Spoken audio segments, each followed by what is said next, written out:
Thank you for joining Wars of the Rosies, and this is Foreign Country from the Encyclopedia of Freemasonry by Albert G. Mackey.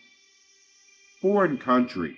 The lecture of the third degree begins by declaring that the recipient was induced to seek that sublime degree, that he might perfect himself in Masonry, so as to travel into foreign countries and work and receive wages as a master mason. Thousands have often heard this ritualistic expression at the opening and closing of a master's lodge, without dreaming for a moment of its hidden and spiritual meaning. Or, if they think of any meaning at all, they content themselves by interpreting it as referring to actual travels of the Masons, after the completion of the temple, into the surrounding countries in search of employment, whose wages were to be the gold and silver which they could earn by the exercise of their skills in the operative art.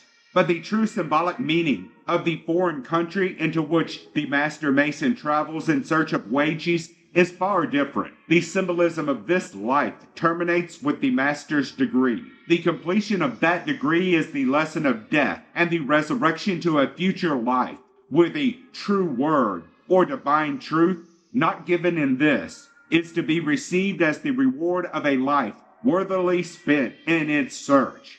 Heaven, the future life, the higher state of existence after death, is the foreign country in which the Master Mason is to enter, and there he is to receive his wages in the reception of that truth which can be imparted only in that better land. Thank you for watching, and please don't forget to share, like, subscribe, and comment. And if you can, please consider donating to Wars of the Rosies. Links to PayPal and Patreon are in the description. Thank you so very much.